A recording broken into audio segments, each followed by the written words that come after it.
This is the NA Happy Hour.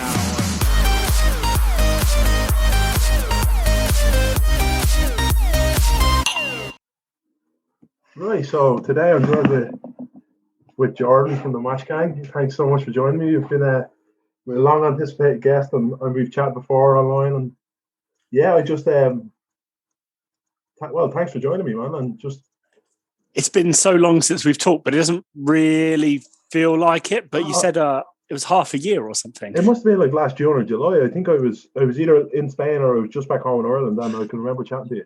You just got back, I think. It was around the time the pubs were about to open in the UK, and you guys had like a night before. Actually, it was so long ago, in fact, you weren't even called the Mash Gang. You were called, I was a Slow Rider. Oh my God.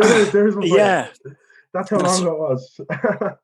we that name, I mean, we just had that for the project. It was like, we wanted something that was like Lowrider, but because we were gonna focus 100% on no alcohol and low alcohol, like 100%. We weren't ever going to do anything that would be counted as being any type of alcoholic. But after time, we knew that once we discussed we were going to go between sort of 0 and 3%.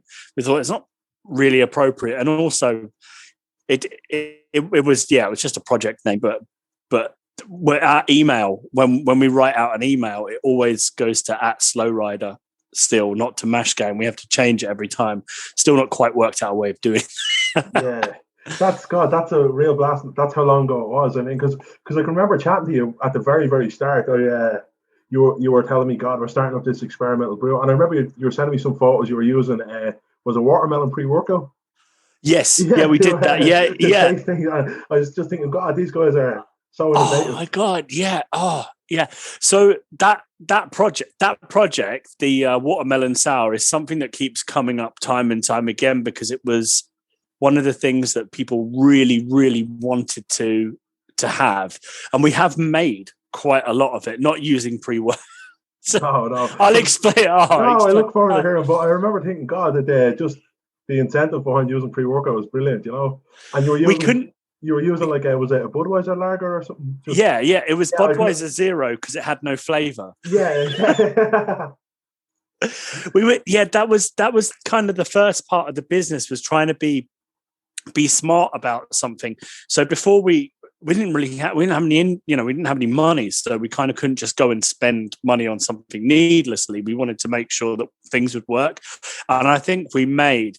In a month, we probably made about 30 different products, which were literally getting a base lager and then different flavors and putting them together until we found a few that we liked. And later on, they kind of become the series that had Tahiti Tree and Georgia on My Mind, Blank Wave Arcade. But two of them specifically have been nothing but trouble, and that was Blue Raspberry and Watermelon Sour.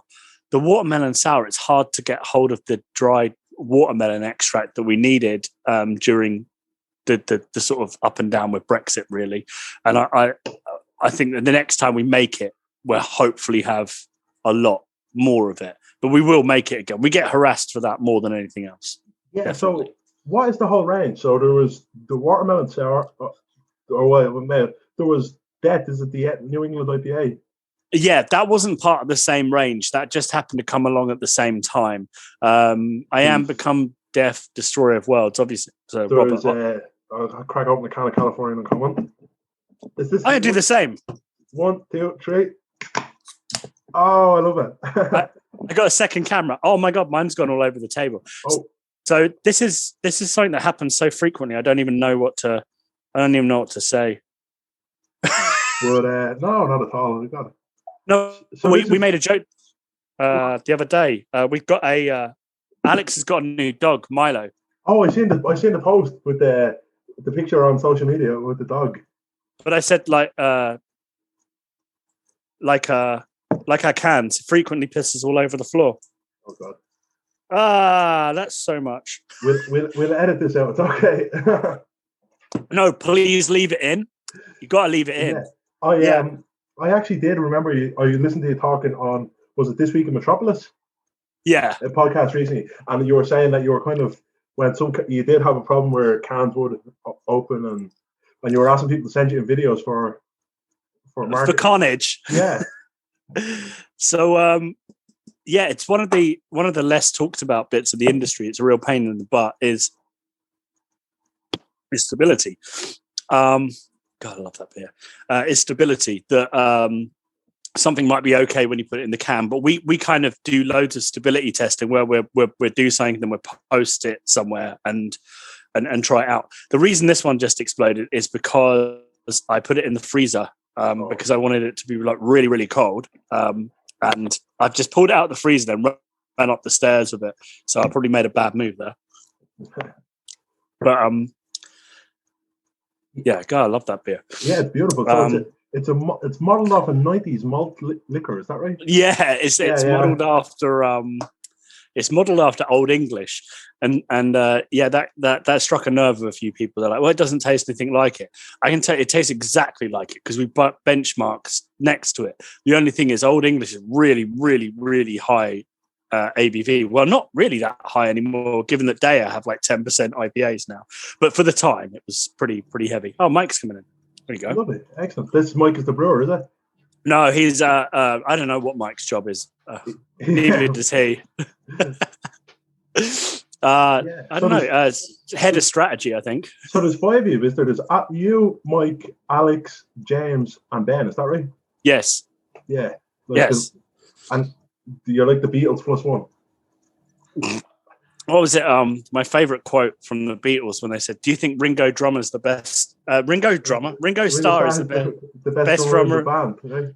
No, the best drummer in the world. He said he's not even the best drummer in the Beatles. Oh, great. Hey, Mike, how are you, man? I'm good, thank you. How are you doing? Keeping well, Mike. Keeping well, thank you. Sorry, I mean, I think we've met before, have we? We have, yeah. Yeah. We were just chatting. It was actually so long ago. You were called Slow Rider, and not even the Mash Gang. God, I feel. Yeah, it's like when like one of those promising wrestlers goes away and comes back with a different name and different persona. Yeah, different spandex. Yeah, that is so Mash Gang. I'm taking a picture to what's so Mash Gang, Mike, is I'm taking a picture because, of course, I opened a beer on stream, and I will come out and say that I am, without a doubt, one of the worst people at pouring a beer in history. You got that one? Yeah. If it doesn't go everywhere, like here's one will pour up. Feels a bit tight. You know, it's got that little. Mine's a bit dented. It's got like dents everywhere. I got a camera two. Yeah, mine's. Ooh. Oh yeah. Here goes. It didn't explode everywhere. It didn't explode everywhere. The crowd hold their breath. And the crowd goes mild. Yeah. Look at that. That's a nice pour. Unbelievable. Wow. Mine's like mine fell like it fell on the table, towards my laptop, towards my phone, but mostly in my crotch. I took a photo for afterwards, so you've got like something to to get you through the evening. Yeah, so if you don't mind me asking, guys, how did you start up? So you, if I'm correct, is the story the 5 of you guys haven't actually met at the same time? Is that? Wow, that's not. We've never been in the same room at the same time, including as long as we include the head brewer. That has stayed true because there was a point when he walked into Brewdog, but Ben or you had left. No, so I hadn't got there yet. You hadn't got there yet. So I decided to run to the pub to meet everyone, and I live 10 miles away, and I've never run that far before, and I thought it was a great idea, and like it really wasn't. This is launch night, by the way. He decides to do this on launch night, not like and it wasn't like just hanging out or something. Like we were literally doing a sold out launch party at Brewdog Old Street. And Mike decides, oh yeah, I'm just going to go. I'm going to run there from Tooting. Yeah, some Tooting. I thought I'd do it because I didn't really fancy getting the tube because I didn't want to die. It's the middle of the pandemic. Oh yeah, it wasn't. I just jog it. Oh my god, were you in the Uber on the way home? Did you get in the? You got in the Uber? I got with you to Victoria. Oh, it was like, have you ever seen Dexter, where he prepares the room to like massacre someone with all the plastic sheets? No, but it was Mike. Tell him it was. It was the whole thing. Yeah. The whole thing was like they zipped us into this like the boy in the bubble, and we sat in there, and it was after the intensity of the night. It was so funny. We're just stuck in this thing. Oh, it's so 2020, wasn't it? Yeah. Yeah. Can I ask, how did you go from just starting up in the middle of a pandemic in like March or April to getting your launch in Brewdog in December? I mean, it's we had about $2.5 billion investment from Diageo, and they instilled a kind of puppet army of people above us to like do things and make it look organic. But really, we're just a front for Diageo. Yeah, they're they're terrible they're really trying to diversify their portfolio, you know. They want to diversify it by a bunch of barely literate maniacs. Yeah, I mean, I think I hope you don't take this the wrong way, but from looking at your marketing and your can design and stuff, I came to the conclusion if we were back in the 70s and you were a music act, you'd probably be the Sex Pistols. I hope so. Yeah, well, no, I'd rather be the Clash. Would you rather be the Clash or the Sex Pistols? I'd rather be the Clash. Oh, okay, the Clash. Well, okay. I might even go for Throbbing Gristle. I might even push it to like we don't even make beer. We just make like conceptual, aspirational beer. Ever drank or tasted beer before? We just found a brewing kit, and that's the Throbbing Gristle of brewing. But it's like you definitely kind of. I hope you don't take this the wrong way. You're the punks of the. Oh yeah, we're not allowed to say punk. Brewdog will sue us. We let it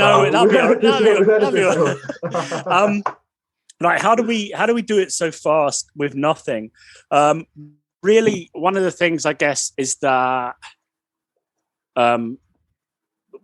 we had to just work smart, and we made smaller batches, and we made more. We didn't rest on our laurels. We just kept innovating and doing something new. But also because of the way the business works, everyone kind of... You've not had a pet project go through yet, have you, Mike? No. So Lambo Tractor's almost... Yeah. I don't know where Lambo Tractor is now. I think it's in the ether. But like, there's one beer we're talking about doing for... It's not going to be Valentine's Day, but it was like a rice beer with rose petals, grains of paradise, and like... So I've not had a pet project come all the way through yet, but this is it. We just do stuff. Most of us have, like, most of the reason there's so many beers so quickly is instead of all coming together and having one thing, we all took one each or two each. Some of us had two each. And then we sort of pushed it through. So I Am Become Death, Destroyer of Worlds, as James is. He chose that. Although we modified it recently because of hop changes, but that's the only time I've stepped on his toes on that one. That's James's. All of the stouts essentially are Ben's. I don't know anything about stout. My only beer is really Stoop and Uncommon, isn't it? Yeah, that's actually that they're mine. And then the kind of like the cocktail beers, those are mine as well. But they're all really the same thing with a different variation. There's no wizardry behind it, is there? No, I think it's one of those things. I think like because we came in it with no experience, we've just had to pick stuff up as we've gone along, and we've been really like, I don't know, you can get really hesitant, you can get caught up trying to think like, is this the right thing to do? And you're like, fine. If I do market research, if I check on the trends on Twitter, we go speak to Pinterest and find out what vegetables and fruits are hopping for Q3 for wellness. You end up getting bogged down with data and you never figure out what you're doing. And we just went, what do we like and what's good? And like everything we put in front of people, like nothing's been universally approved. It's not like everyone's gone like, like we really love tiki beer. That's a great idea because there's loads of people with beards who don't want you to do anything and like innovative. That makes us do it more. Yeah, this is it. So like because we've thrown so much. I don't want it to sound like we're just throwing spaghetti at the wall, but we kind of are. We are.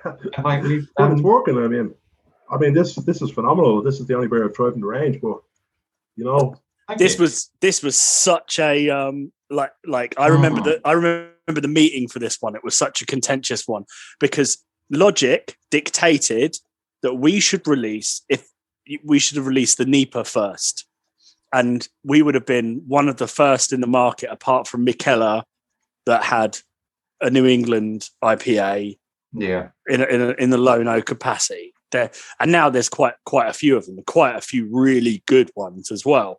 And someone else asked me on a podcast whether I was disappointed we hadn't got it out to market faster. I said, but we have already. We just sold out of it straight away, didn't we? So that was so it has been to market. We haven't repeated it. The reason we've not repeated it is because we wanted it to be even better and more sustainable in terms of product. Hop choices are getting a bit restricted at the moment, so we sort of wanted to future-proof the next version. I know that James is very keen to have versions as if it's almost like software. So you have version 1, version 2. Sin Ridgeside, Nothing But the Rain's kind of similar to that. So we no, when we made the decision to make this, we had literally 3 beers we had to choose from: Stoop, California Uncommon, which is a variant of Stoop, and then the NEPA. But because it was the middle of summer, we went with this. It's just the perfect summer beer, apart from Stoop. I don't know where Stoop leaves Uncommon, because it's quite similar, but also quite different. It's much more of a lager. But I have a feeling a lot of our beers are going to come in and come out of phase. We'll stop doing something, we'll start doing something else, and then we'll bring back the same variant of something. Yeah. We don't have a plan. We don't have a plan, do we? No, and I think that's like the healthiest way of doing it, because when we turn stop on and off all the time, like I don't. I like that. Yeah, me too. I think like we've not really had anything that we'd say was a. I know it's like one of those horrible business cliches. You go like, oh, you learn from your mistakes, but like we've not really had mistakes, because we kind of caught them when they started looking a bit fishy. Yeah, we've played around with paid media. Like I've seen so many people dump so much cash into paid media on like Instagram posts and stuff. And the challenge is you're asking people to click through, and then they have to order a case of beer normally.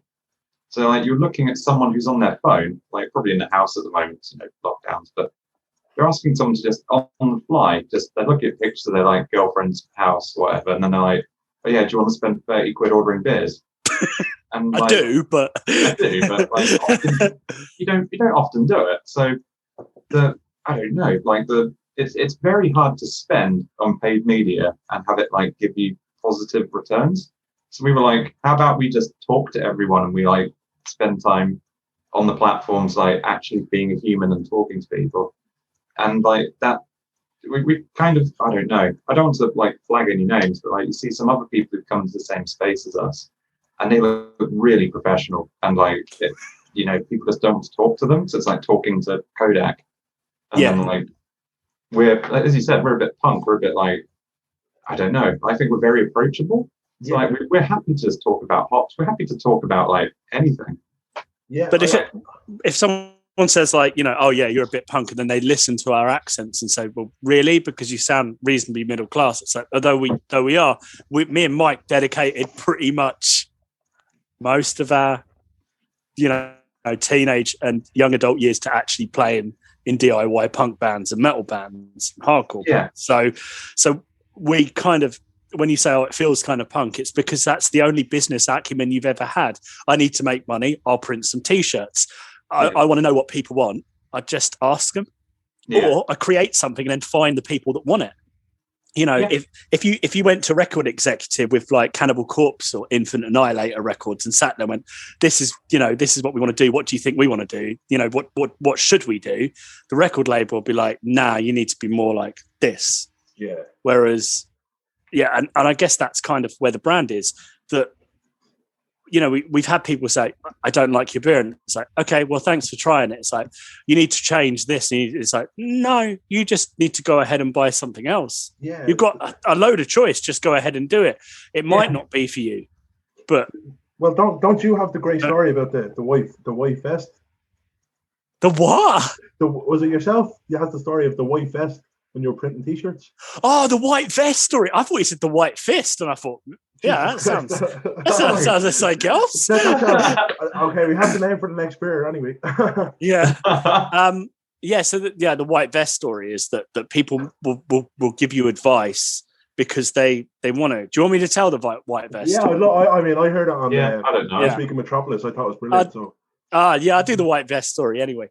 So when I first had my first business, I was making T-shirts, and basically we're taking designs that we'd done for band T-shirts for other bands we were printing that didn't want them, and we just stick them on a T-shirt without the band logo because they didn't want it, and we sold those, and it was doing really, really well. And I made my first kind of marketing error when asked, someone would say, "Oh, I love this, I love this design. Have you thought about putting it on a vest?" And you go, "No, but I'll do it." And you put it on a vest, and they're like, "Oh, sick! I can't believe you put it on a vest. That is so sick." It's on a black vest, though. Kind of saw it more on a white vest, and you go, "Oh, okay." And then you print it on a white vest too. So now you're 100 products, 100 products deep in the investment, and they go, "Oh, you did it on the white vest. That is sick, man. Save me one for payday." And you never see them again. And you never see them again. Yeah. And I kept the white vest. I have the white vest to remind me that sometimes people were just saying to you, "I like the product, but I can't pay for it." Yeah. So they come up with this different way of saying it to you. It's different in the beer industry. It really is. A lot of people have varying tastes. Some of the things I see reviews from that are very, very positive, I'm like, "Wow, where were you?" And some of the things that people say about stuff, I think, well, that's so far from the true nature of it. And then all that does is really tell you that everyone's experience of product is completely different and no one's really right or wrong. Yeah. Yeah, absolutely. I think a review is just really an opinion, isn't it? I mean, yeah. I mean, some of them are just like, I love like reading Untapped thing. Like my hobby is like hoping to be big enough one day to get really weird, bizarrely bad Untapped reviews where it's like, I don't like no alcohol stuff, and they have like a no alcohol thing, or they're like, I absolutely, hate, Citra hops, and they just have a single series Citra. It's beautiful. It's so chaotic. I love it. If you don't mind me asking, guys, how did it actually start? So the 5 of you guys, have any of you got brewing experience or? No, I mean, like I think this is something across the board with a lot of. What I would, when I say, like, I'm not bigging myself up. When I say like innovative breweries, no. Like when you look at like Mikkeller and Omnipollo and stuff, they still feel like they're nothing but home brewers that have gone wild. And really, apart from little bits of home brewing, I don't know anything about the process. We have a head brewer who translates what we want to do. As time goes on, we do accrue more knowledge, but we're not like scientists. We're not, we don't understand the processes in any kind of detail that I'm not going to sit here and lie and like go, yeah, I'm a brewing expert. No one could say any different, but I'm not. No, it's essentially wet bread. It's like really wet, fancy bread. That's all beer is. And you can add as many ingredients, like you can, I suppose bread is a good analogy because it can be as boring. It really is, yeah. Or as exciting and extravagant as you wish, Or you can have a bread that's just a workhorse that you just, you have a cheese sandwich on white bread with a crust cut off, or you can have a advanced artisan sourdough made out of a yeast that's been, extinct for hundreds of years from a type of grain that's been recently described. I think someone baked a loaf of Egyptian bread the other day, so that's quite fascinating. But yeah, we don't have any brewing experience other than home brewing experience. But we also, I guess, the strength of the brand is understanding how to communicate what products we're looking for. And something that's changed, I would say, I'm speaking on behalf of us now, is that when we started, our main focus was taking something that existed and making a low alcohol version of it. Yeah. Now our focus has been researching and developing older, forgotten or niche styles that are naturally lower in alcohol. Everything from kvass through to mild. I can't pronounce it, but I think it's Grozny. It's a type of Polish beer. Berliner Weisses from Germany, things that are naturally, lower down. We prefer to work with those rather than banging our head against the wall. Like, we've made like a Russian Imperial Stout that's 0%. And you're like, you take one sip of it and go, no, it isn't. Yeah. Of course, absolutely. Yeah. It must be kind of ask, one of the perks of having such a small team is that you can just do whatever you want. There's no bureaucracy in the sense of I have to send this, I have to get would that be fair to say? Like, if you come up with an idea, you can put it in the group chat. And the business is just like this. We have a Telegram chat, and there's no one. One of its greatest strengths and one of its greatest weaknesses is no one's really in charge, and I think we aim to keep it that way. So you get unbalanced workloads every now and then, but everyone has their own kind of specialty that they do, or we have specialties that overlap throughout the whole brand. But essentially, no, there's nothing. We actively encourage people to take on a project themselves and see it end to end, and there's very little mediation or discussion on things. It'll be like, oh, I did this today.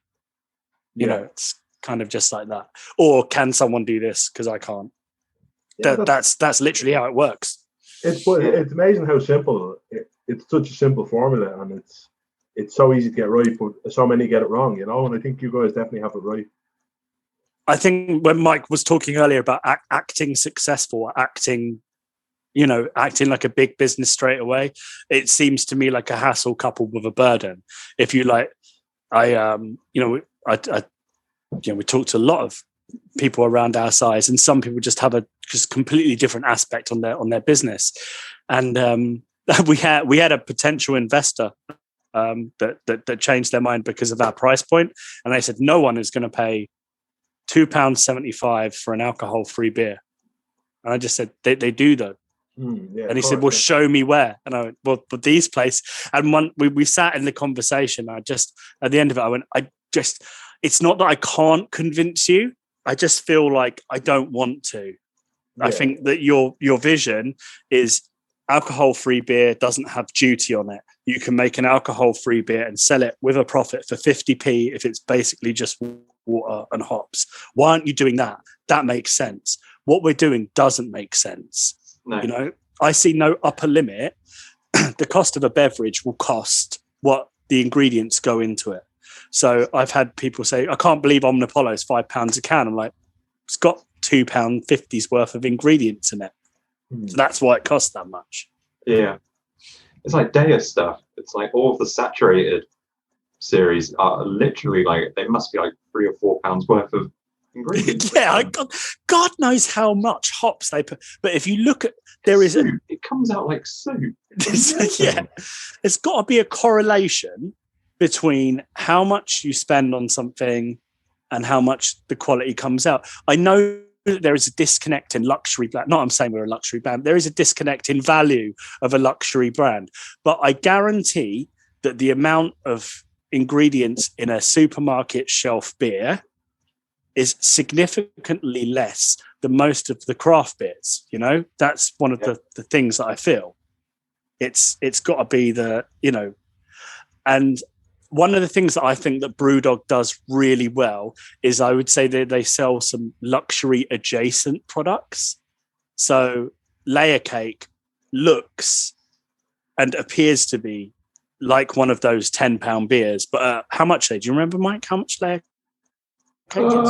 I think they're like £2.70 for each. Like it's like an affordable treat, but it's like it's adjacent to something. But the reason that that's £2.70 and not £11, like maybe when they do a collab series, is down to ingredients. And there's no way of convincing people otherwise, but that's the cost. Everything costs.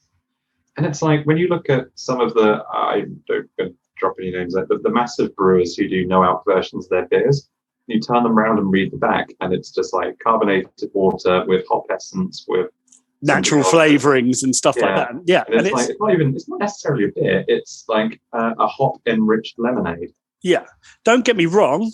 Right, I'm gonna drop I'm gonna drop a brewery's name here, but I'm not slating Heineken. I love that I can go to WH Smith when I'm on a horrendous journey, like, and I get off at like Euston, going to WH Smith, and I can buy a 50 pence to a pound can of beer with my meal deal. Like, I am not complaining, you know. Yeah. And not only that, the one in Euston has Nanny State, Hazy AF, and Heineken. There's a part of me deep down that really wants to be on that shelf too, you know. You don't have to gatekeep nice things, you know. And it's such a change now. It's a paradigm shift.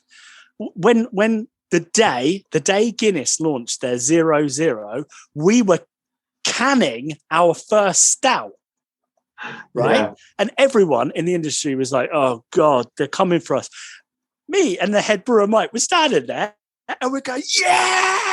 Every pound they're spending on marketing is money in our pocket." Yeah, like, totally. If you say, like, here's a can of 0% Guinness, people are now open to the fact that there is a can of 0% stout that tastes good. Yeah. All I want to do is sell them a fancy version of that. Yeah. That's it. The job is done. You know, Heineken Formula One sponsorship and stuff like that. You're converting people to understand that the market exists. You can't ask for more. No, absolutely. It's kind of any attention on it, because it's such a niche industry, I suppose. It's like any attention is good attention, you know, whether it's brought from one of the big breweries or brought from the guys like yourself, you know. So I'd agree. And that's the thing. You're going to go back to the analogy of punk rock, and it's like, would punk rock have taken off in the UK if Sex Pistols hadn't signed a major label deal and got loads of like interesting press? And they did get loads of interesting press because the guy in charge of the band just kept like giving them more and more press, and he knew that. I mean, you wouldn't have success stories like literally any other punk band in the UK if it wasn't for them. And I guess, you know, that's the way it goes. I mean, there is some things we wouldn't do. We're not gonna plant any trees. No trees. No trees. We might even have that written in our first ever office. We're never actually going to have an office though, because that's not part of our business. No. We're always going to work from home and just chill on it. But I don't get the thing with trees. And bear in mind, I'm a super left wing. I'm not only super left wing, but I'm vegan and I'm super environmentally conscious. But even I'm confused with the trees thing. I don't really get it. Like, it doesn't work for me. I shouldn't go on about trees. I go on about trees a lot. I like trees. I think they're great, but I don't know why loads of businesses are planting loads of them. I'm not planting a tree. Yeah, it's probably a tax write-off. It's not probably a tax. It's definitely a tax. It's like nothing. You know, it is a tax write-off, but it's. I don't. I tell you what. When I dedicate like everything about my life for certain things, I find it quite irksome when there's performative environmentalism or performative trans rights or performative, you know, anything. And it's we just decided that when we run our business that, you know, we would just be inclusive without having to have a policy or having like if you found out that someone in our business was sexist, misogynistic, racist, transphobic, they just wouldn't work with us anymore. We just get rid of them. You don't, you know, it's I think it's a bit performative at best at the moment. But that said, any signal boost on a cause, I guess, is a good thing. So there is that aspect. So I don't know. I trailed off then. What was the question? I was just asking how are you keeping, Jordan? I'm not. Yeah. Not. No trees. Yeah, it's like it was like one of those questions. You know, when you ask somebody how they are and you instantly regret it. Yeah. So Jordan's got Twitch open in the background. He's just watching some Canadian logging company just putting trees in a wood chipper. That's his porn. Yeah, that's what I'm about. I actually bought a giant chainsaw recently. And all the brews are obviously vegan friendly, are they? Or no, and that's not. And that common is vegan. It is right, and this is yes. This is a frustrating thing. This is where we have to, you know, there's certain things where we have to say, like, look, this doesn't work without this, and you have a choice where you can either not have it or you have it with this. And it's like, I'm part of the business, and I'm vegan, but not everyone is. Although they all have pretty strong feelings on it. You feel like it's a good thing, right? Yeah. But when we had a stout that didn't work without lactose, we literally, I actually emailed the customers that I knew that were vegan and said, don't buy this. It did actually say on it, this product is not vegan. But everything else is, unless it says it's not. Excellent. And we've had a breakthrough with the stout now. And this next stout, Anxiety Sane, is actually vegan. We found a way of making vegan stout that tastes like it's not vegan. And it was that was a horrendous journey. Yeah. Because we spent months going through different beers and being like we reached a point where one of us can like open a beer and go, lactose.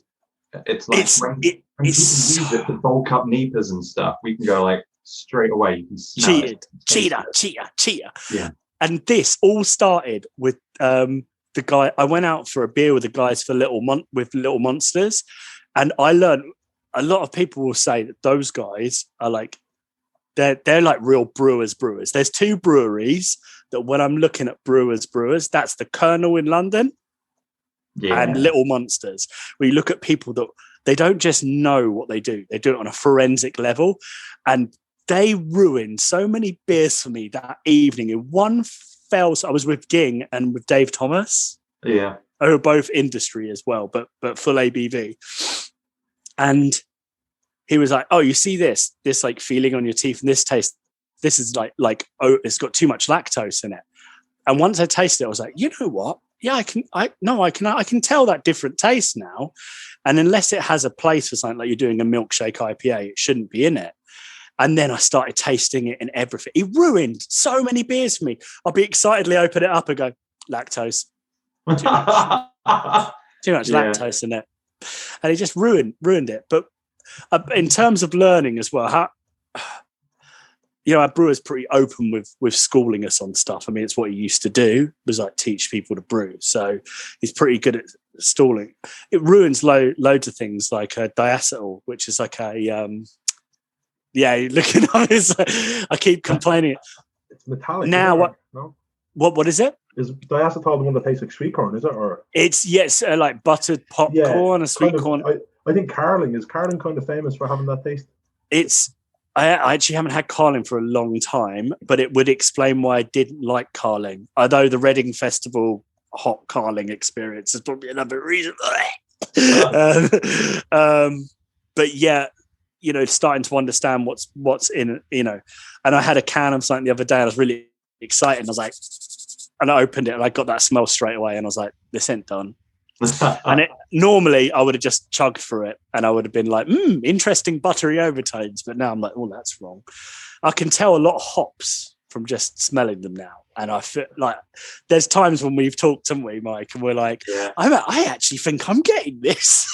But I'm figuring out what we're meant to be able to do. Like we're becoming beer understanders.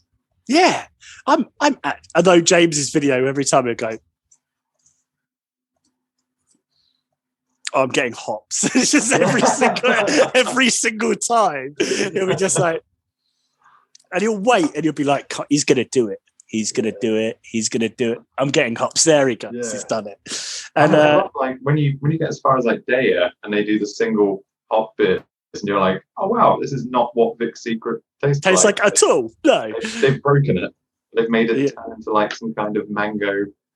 Like I'm not having you trash in Vic's Secret. No, it's good. It's a great hop. It is.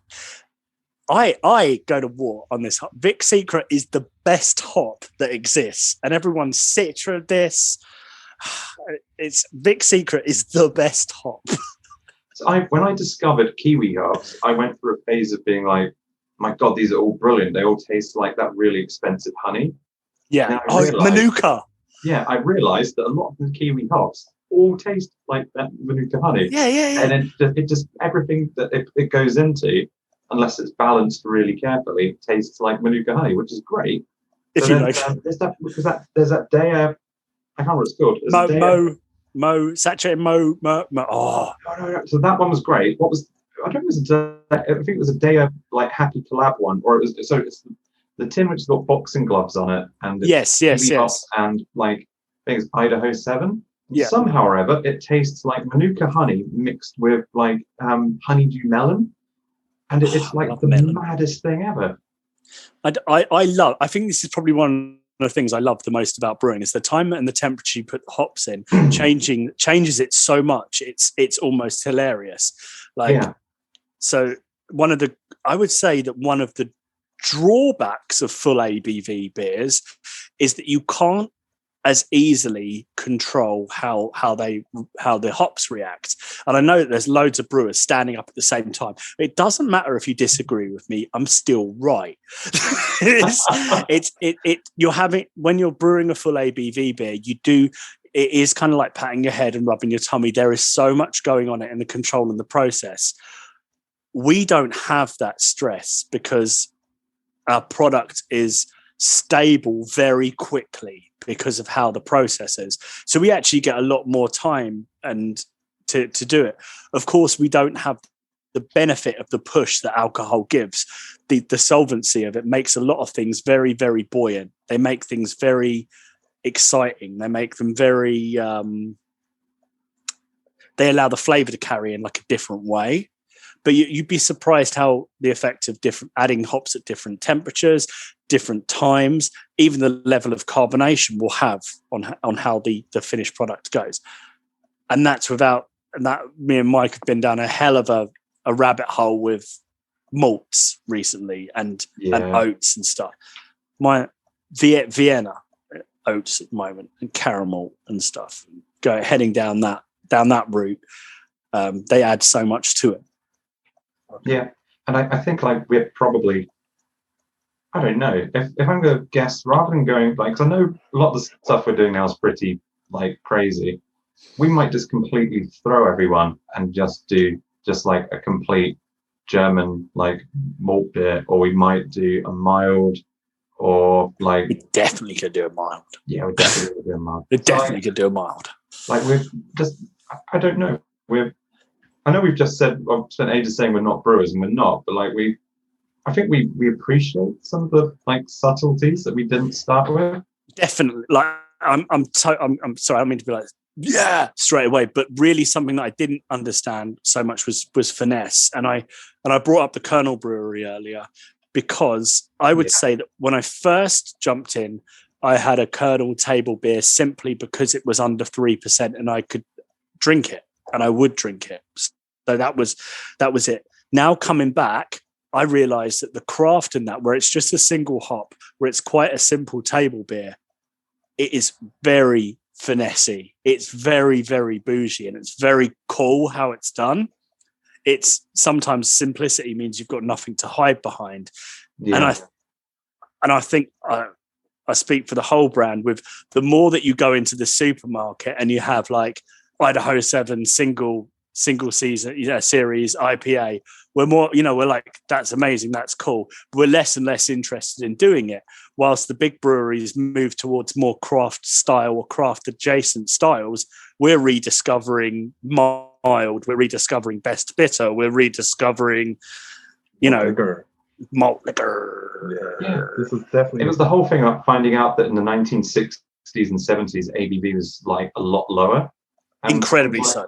Yeah, and things like milds and bitters, like they were the major drinks, and they've disappeared.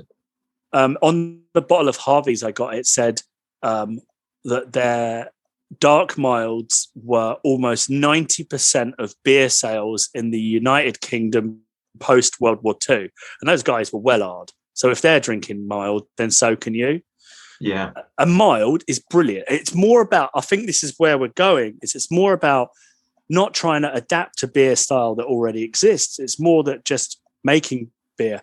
And, when the first person made the first mild, he didn't ask permission from camera to do it or have to make. So there's a chance in the future we'll just be straight up making our own classifications of beers. We'll just be like, this is I don't know, I can't think of something funny off my head. I really want to, but, Insert witty name here. Yeah, and the other thing is, I hate wit in brewing. It's one of those things that I used to hate when I go into a pub and they like be like a pun name and stuff. And I'm really bad at doing puns when I first started, and I've reeled it in now, like, you know. But it's not like it's not going to change how we do things. I think it's just our interest has changed really quickly because you can revisit things that seem okay. Mackerson Stout, like, yes. Everyone, I think everyone hands down. It's like one of those things, like, I don't know, like the tiny gold ones, the barley wine you see in the weird art supermarkets when you're a kid, and you're like, nah, that's not real. It's like old man beer. And then like we all got into like Mackerson Stout, and you're like, oh, it's massively drinkable. It's just a really pleasant drink. And you learn so much by like going through these things. And it also means that it opens up opportunities, like going like, okay. Like we want low ABV drinks, and we want them to be real drinks. So it's like your focus comes back to, okay, Radlers, Shandies. And then I went down a massive rabbit hole recently. Tom from Bottle and Jug just said, have you heard of Piquette? And I said, no. And he knows what I've been through. And I went, what is it? He was like, no, go and have a look and see what you think. Piquette is a type of essentially like a runoff wine. Like once the wine's been made, that's all of the good stuff that goes and that's sold at full price. Then there's kind of the next bit, which is the cheaper stuff. Then there's the stuff that's left over, and that is it. Like stalks, skins. What would generally happen is those would be fermented at a low ABV and bottled, and they'd be sparkling. And that's what farm workers would drink. When I say low ABV, like 2 to 3 is normal. Like that's their. And it turns out that wine producers can't wait to get rid of this grape cake. And people like us can't wait to make a product out of it, because we saw a vineyard in New York State in Hudson Valley, and it said Piquette is White Claw for wine. Super light, super drinkable. And it not only that, it's zero waste product. And we were like, oh yeah, this is for us. This fits in perfectly. I contacted 2 vineyards, and they were like, yep, we will give you your stuff. No problems, no questions asked. We'd love to support you. By the way, making Piquette is so illegal in the UK. It's on your head if you do it. Is it really? Yeah. Oh God. And there is not only that. On top of it, the worst bit. On top of that, it's EU law, not UK law, but for some reason it's still enforced. And I went, this could be the one thing that I get out of Brexit, the one thing I actually get out that I want. And when we rang up DEFRA, they went, no, we're still sticking that. I went, so we're getting rid of the EU, we're taking back our borders, we're not standing for any red tape or bureaucracy apart from the one thing you want to do. Piquette with Dinah. One of the places in the European Union that make Piquette. Yes, as well. not only that, you can export it to Britain. You can't make it. We can buy it from the EU, but we're not allowed to make it. Bizarre, isn't it? And it's, oh my God, it drove me crazy. Like, and I know that this falls like quite far out of, in terms of ABV, it falls quite far out of your out of your remit, but it's worth knowing that this is the kind of thing that we have to trip over. And what's going to come next is they're definitely going to start telling us that we can't call anything under 1.2% beer. I see it coming this year. I guarantee you. I'm willing to put a large wager. What will happen is that it will have to be a malt-based beverage, hopped beverage or something. They're going to come after us for it. Yeah, I think it's same as all the dairy changes, right? Yeah. I think in the States it's near beer, is it? Or a malt beverage or something like that. It's not necessarily called beer. And we want to encourage people to have options so that they can drink less. In fact, the whole, I was talking about the meeting with Little Monsters, the whole thing come to mind where we were sitting at the table with the guys that do drink and I don't. So I'm saying, where do we fit in with what this is? And one of the guys, and his nickname is Dipper. He's literally like, he is drinking their 10% beers at the table. And he's like, what I want from you guys is something that is nice between my 10% beers. I want to be able to go into a bar, have a 10% double IPA, but then I'm going to take my time over that. So then I want something in between that's kind of similar. And, I want a sour. I want a lighter beer in between so that I can sit there the whole evening. And that's the kind of shade of grey where I see this business sitting. The core of the business is always going to be below 1%. Yeah. That is the majority of everything that we're working on in innovations right now is lower than 1%. Because that's the most challenging part, and it's the part that we enjoy the most. But we want to have products like Piquette, like Mild, like Table Beer, because this is a bigger thing.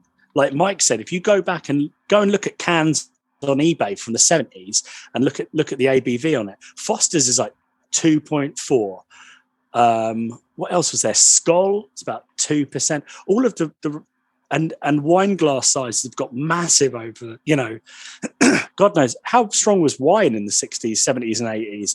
I remember like a bottle of Lee Proud Milk called Black Tower's like 8 or 9%. Now they're closer to 14 or 15%. I think it'd be hard to get a bottle of wine for less than 12%, wouldn't you? And that's crazy to me. Like, how even if you are a seasoned, hardened drinker, the average amount of what the average glass of wine serving size now, I'm gonna, if I'm wrong, but it was something like 45 centiliters, which is over half of a bottle. Yeah, because you don't even get 2 glasses of wine out of a bottle.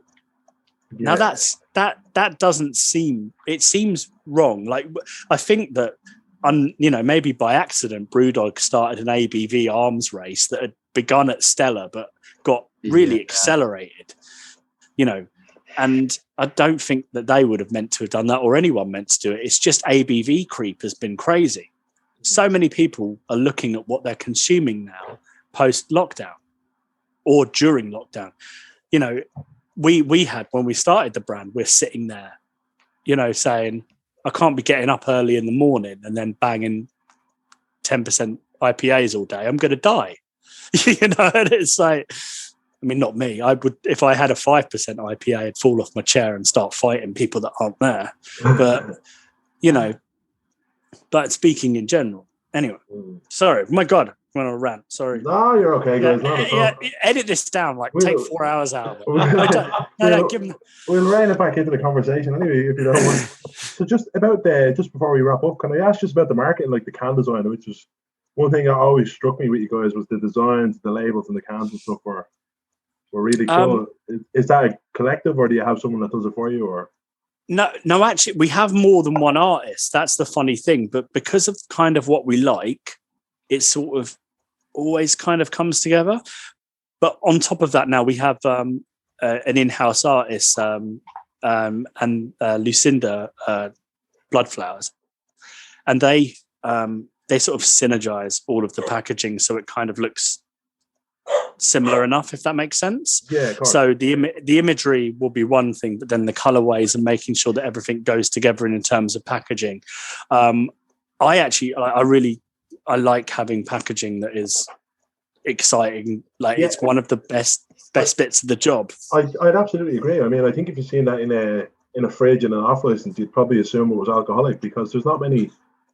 There's a couple of non-alcoholic brewers that are going for kind of out there packaging, but it's only kind of in the last few months. Yeah, I mean, I'm not going to say we started that, but if we did, it's a good thing. A lot of packaging was based around selling the low ABV first, and then kind of everything else. Like Mike said, we just don't know what we're doing. So if we make something for us, then the chances are that other people might like it. We have had some, people say, "Oh well, the skulls really put me off," and it's like, don't buy it. It's cool. Yeah. There's other things. There's other brands, and they're good. Am I going mad and saying you had something called, like, I know a girl who develops crime scene photographs? Oh my God! Yes, I do. That was the byline of the walk. That was Blank Wave Arcade. Oh yes, I know. Yeah, I know. Watermelon sour. It's watermelon sour. Yeah, because back to the famous watermelon sour we were talking about at the start. You're not. Oh, Yeah, but I always remember that name and that Yeah. label really stuck. Because here we are 6 months later still talking about it, you know? So it's naturally it stuck out. we used to. What happened is we had a bunch of designs and beverages that we had together, and then we had one or two names for them, and the artist was like, "Oh, I just put both on." And I went, "You can't have two names for a product, is it? Why?" I went, "I don't know." He goes, "But it looks cool," and he sent over a version. He's like, "I just put both versions on it." And, it we're reminds like, me of like hardcore bands. Yeah, 90s hardcore bands called like The Swarm, aka Knee Deep in the Dead. Stuff like that. And you'd be like, is that the full name? Yeah. The Swarm? It kind of works like that. So again, it comes back to punk, I guess. Yeah. Yeah, I could never work out whether they were called The Swarm or Knee Deep in the Dead, and they couldn't decide, so they ended up with two. Or it was just one of those things. What was it? What was Dan's band? Day Nest, aka Butterflies Bewitched by Candlelight. Yes. I still get confused by Fucked Up. So all of the members of Fucked Up, like Damien's Twitter handle is Left for Damien, and he used to be in Left for Dead. Yeah. I was like, do you still have a Twitter handle from the band you're in 2002 or something? Even Probably a more successful band for a longer time. I didn't know. I actually didn't know he was in Left for Dead, but now it makes a lot of sense. He kind of looks like the guy from Left for Dead, but that's because it is him. I now assume that everyone from Toronto who plays hardcore has lived with each other and been in bands with each other by now. True. That's true. Sorry we derailed it. Was there anything on the questions that you need to do pickups on? No, it's just kind of. Can I just ask as well? I think we're kind of coming to the end, but just what is your plans going forward for 2021? Obviously, the pandemic. Well, it doesn't. The pandemic doesn't change anything. Well, I suppose it doesn't actually. No, you are. The pandemic is the reason we're here, I suppose, isn't it? Yeah, I mean, so it's not that. It's not really. The pandemic doesn't change anything apart from we really, we like everyone, we miss producing for pubs because draft beer is amazing, and we miss that aspect of it certainly. Yeah. But the plan is the crux is we keep getting to a point where we're about to release some new stuff, and then something comes up that means that we could do it better, and we have had to rush through so many stages at the beginning that now things are kind of settling down. We're able to take a bit more time, and we're like, we don't have to rush this brand. This brand we don't take a salary. We don't make any money. It just kind of builds itself and it's going because it's working organically, and we're cool with that. But it means that the reason we've pushed back so many of our launches is because we've got them really right now. So Anxiety State kept getting pushed back because Matt just couldn't deal with putting lactose in it when he didn't want it to have it in it. And Matt isn't vegan. He's just annoyed that it's the one that was. So we kept pushing that back until we got it right. And now we've got that right. We've got the recipes nailed for 8 new products, and we're going to be launching a new product every month for the next 6 months at least, because we've just got an agreement with a larger brewery that we're going to be working with. Unfortunately, I can't go into who it is at the moment because I didn't ask their permission before coming on the podcast. No. I probably should have done, but they're one of the larger breweries in the UK. And what started off as a collab, we were doing a collab, and then we essentially got a little bit bounced with our canning, and our canning got bounced, so we didn't go into production with something else with another brewer, and then that kind of went round in circles for a bit. And we said, do you mind if we just brewed this one with you as well at the same time we're doing this? And they were like, sure thing, we'll work it out. And then I said, well, if we're brewing that one with you and you have the space, can we brew the next one with you after it as well? And they said, sure. So, and then I said, well, how long can we do it? I said, well, probably for a year or so. And then we said, would it be a hassle if we kind of have a new thing every month and they went, not really, no. Can you just send the recipes and we'll approve them? And then we'd do that. And because they have canning and labeling in-house, it kind of makes it a lot more simple. And our values as two brand, they're a full ABV brand, but our values kind of align other than what we do. Yeah. And we're going to go forward and we're going to do that. Oh, congratulations. So we're going that's amazing. So we're still going to maintain making some of the other stuff at our other brewer, like more of the core range, but anything that's kind of weird will be coming out of a different brewery. And we're doing 1,600 liters a month with them and until further notice, basically. So we figured it would be better to do things right and launch everything kind of at the same time. So now, until the collab's announced, we're not going to launch anything, and then we're going to launch after that. That's the first bit of it. The second bit is selling it all. So really, our interest and our focus is bottle shops. Starting with independent bottle shops in the UK and supplying to those and doing those guys good deals. And then when bars are back open, we'll start caking stuff and sending it out to bars as well. E-commerce in terms of direct from us, we will literally, when I say we, it's going to be me at the moment, we'll literally be taking your order on a Monday. On the Monday, I'll be putting the cans in the boxes, taping them up, label, and it goes out and arrives next day. And that's how we're going to be running it. Like all things, it's blindingly simple because we're morons. So it has to be.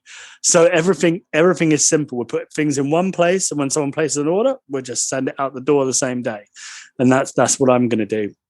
We have, yeah. Sorry, is it possible that I think we were chatting before? Do you ship to Ireland or? So one of the buy off Wise Bartender as well. So Tom has been holding some of your brews, which I think is great. Yes, yeah. If it wasn't for Tom at Wise Bartender, we wouldn't have been able to grow because we had too much stock to put in one place and not enough time to distribute it as well. And so through Tom at Wise Bartender and doing Wise Bar Trader, we've managed to serve that. In terms of a bigger outreach, I can't pronounce it right, but is it Ebra? Those guys, we've got a trade account, so trade companies can now order directly from Ebra, and then it goes to them. So that's aimed at independent bars and bottle shops as well. But we also ship directly to them, and we will maintain our relationship with Wise Bar Trade. It's literally as the company grows, that's what we do. Yeah, no, it's brilliant. And I've been trying to force. You know that Wise Bartender did a cider. No. Have you had it? Have you not had it? No. So they released their own cider.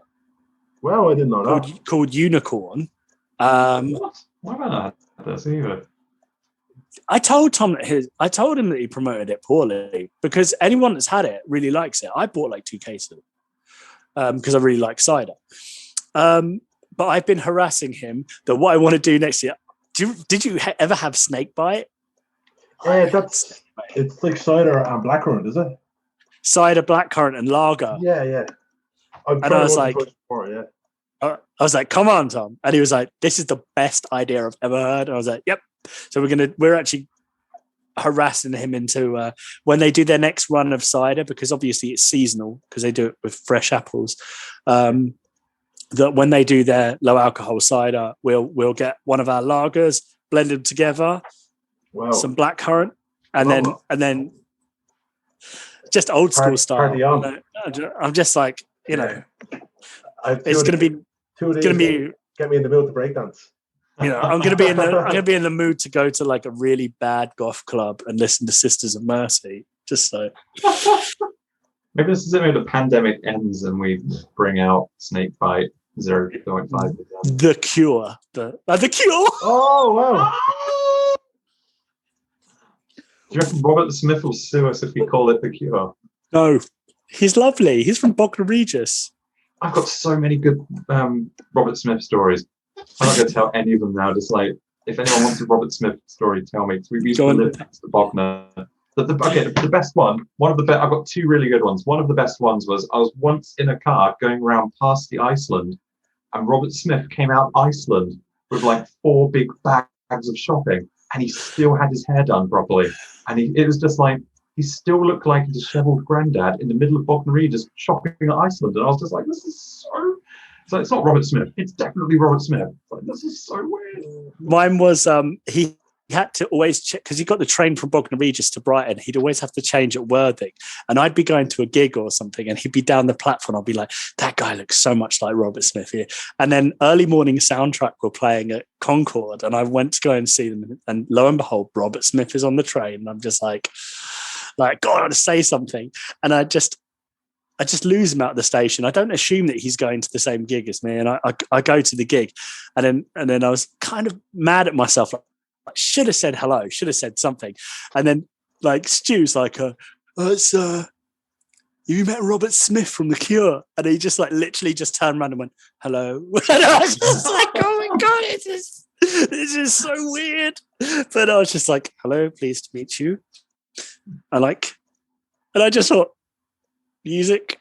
Like, I don't know what to say. Like, you know, and then in my head, I just went, oh, I saw your set in was it like the O2 or something like that? And he was like, oh, did you like it? I did have to leave after about 2.5 hours because I can't stand for hours of music. I went, how long did you play for? He was like, about 3.5 hours. I mean, it did feel like some people were leaving, which was quite disappointing. And I was like, the last train goes at like 11. The Cure play for so long.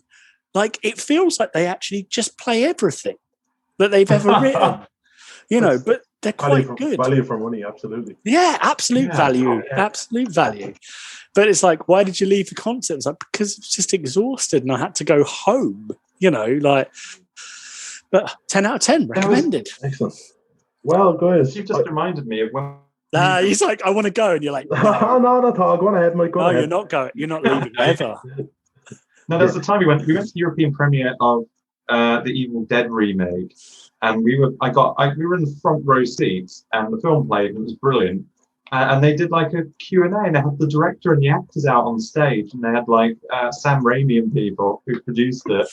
And like Jordan was sitting next to me, and Jordan had to go get a train. And I was like, I'll go as well. We stood up and went to leave, and like I can't remember who it was. It was the director or someone. Like they made a comment like, "Oh, you know, someone's leaving." And we turned around, we're like, no, it's all right, mate. Great film. It's going to do really well. But like, we've got to go because there's a train. It's like, and like what you're saying is really interesting. It's really good. But like, and you can see the actors and everyone's just cracking up on stage. And like the entire audience is like, what? And then like, as we leave out, people are like high-fiving us and stuff. It's so funny. Like everyone's laughing. They're like, oh, I'm going to like, you know, humiliate this guy's leaving. It's like, no, mate, nah. Nah. Gonna get some chips. Meat and chips. Oh, London Road. Stop it. Oh. So yeah, have you got anything you wanna ping us before you wrap up? I think, well, first of all, I just want to thank you both of you for giving me an hour of your time. I really appreciate it. No, you're welcome. Always a pleasure. No, it's a real pleasure. It's even outside of recording a podcast, it's always great to chat to you. I love the brand. I love what you're doing. I have to say, even Chris and Tyler obviously couldn't be here today, but they agree as well. I think it's very exciting, and it's you know, it's great to see somebody just really, how would you say it? I suppose renegades. I suppose would that be the right word?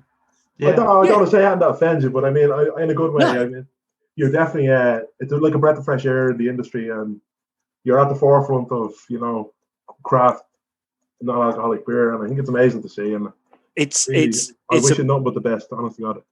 Yeah, I mean, it's nice to be the award-winning. That's correct. That's correct. Award-winning low alcohol brewery.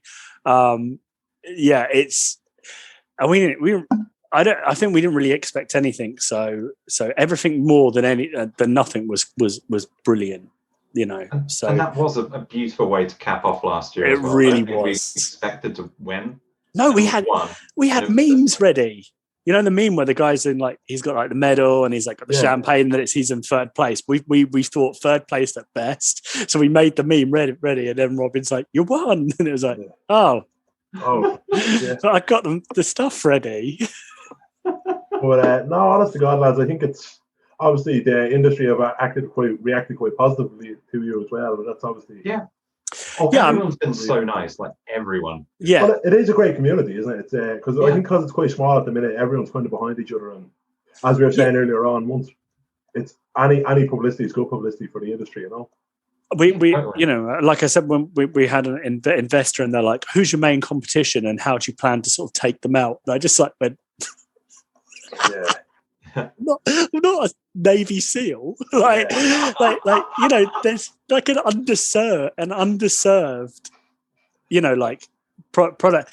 Like we'd like there to be more there's billions of like full ABV breweries, so there's adequate space for everyone in the marketplace, you know. Yeah. And that's the fun thing about people's taste is some people like things, some people don't, and then kind of everyone meets in the middle and finds things that they do like. Yeah, like the no-alc industry is, I can't remember how much it's worth globally. Is it 500 million a year or something absolute? It's like, it's a size that's completely insurmountable. Yeah. Like, if we ever reach a point where we're selling like 1% of the total UK purchasing of non-alcoholic beer, or 1% of like Europe or China or something, it's like we're all going to be very happy. So like the idea that we're going to want to like conquest anyone else's like drinkers or like have a competition with someone's ridiculous. No, we're not Oasis and Blur. Like I can't be bothered. You know, Yeah, like totally. I just, you know, I had someone once say they got really confused because they didn't know if we were a brewery or did beer reviews because we were always drinking other people's beers. And like, unless you're in Metallica, you never wear your own band's T-shirt. Like that's the rule, you know.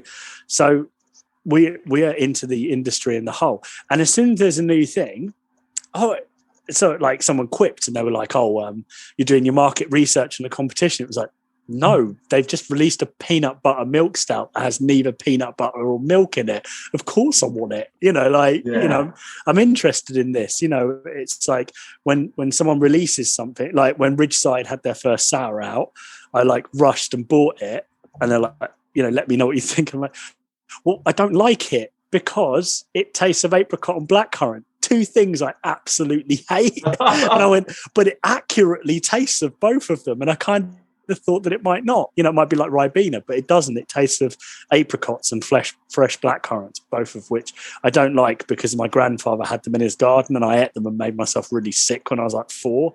So, yeah, there's that.